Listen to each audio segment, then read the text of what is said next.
Hello, magandang hapon mga kasandi. Medyo manalis muna tayo ng topic sa araw na ito ngayon, ano. So, medyo meron tayong panibagong iba-vlog. Siyempre, iba naman to kasi bali bakasyon ng mga bata at meron mga gustong mag summer class. So, tayo nga ay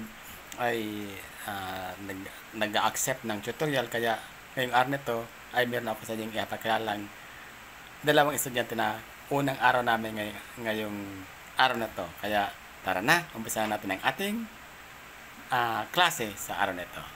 Tara! Magandang hapon. Ayan, meron tayo dito dalawang estudyante. Ayan, no?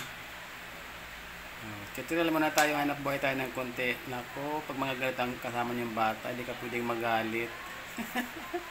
Ano yung isa? Ibang ginagawa ng isa. Yung pinapagawa ko sa iyo, tapusin mo na yung lines mo dyan.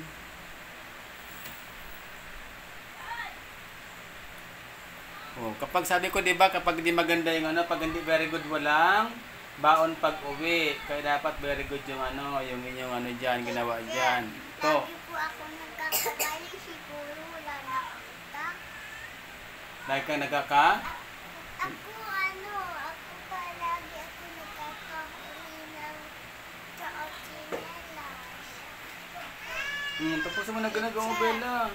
Sira po yung tsinelas ko, butas-butas. Bakit butas-butas? Di nakabili si Daddy?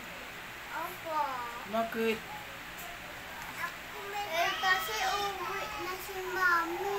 Uwi na si Mami. Si Mami na lang magbili sa'yo ng slipper pagdating ni Mami. Opo. Oh, ano gawin mo? Bella, tapusin mo na pinapagawa ko sa'yo, Bella. Oh. So ito po mga kaibigan yung challenge kapag ikaw ay nagtuturo ng mga batang katulad nila. Hindi ka pwedeng magalit sa kanila. Pero very challenging po kasi kapag natuto po sila sa iyo, yung po ang pinaka-reward mo kahit po hindi man po ganun ka, kumbaga yung bayad, di ganun kalakihan. Yung kasiyahan po nito ay yung yung magiging output ng natutunan nila mula sa iyo, yung masaya sa buhay. Ayan. So tingnan po natin yung kanilang ginagawa. Pagkatapos ko po sa inyo ginagawa nila. Journal. So ito po siya kasi beginner lang po siya. So kailangan muna namin mag-umpisa sa mga lines para matuto siya magsulat. So after po nito mga lines na ito pinapagawa natin sa kanya ay saka na po tayo mag-introduce ng mga letters. So ito po yung isa kay Isabella, itong Isabella. So kahit po ganyan kagulang gawa nila, okay lang po yan kasi nagsimula pa lamang po sila. Pero one day, magugulat po tayo sa magiging pagbabago ng kanilang na yan. Sa kanilang ginagawa.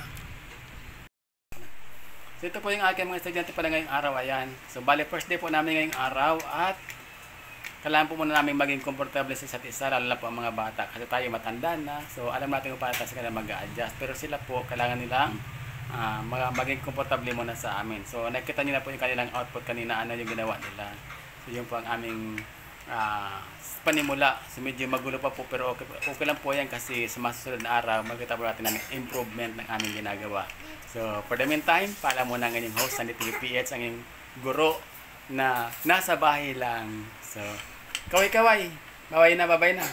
Bye-bye. So, babay daw.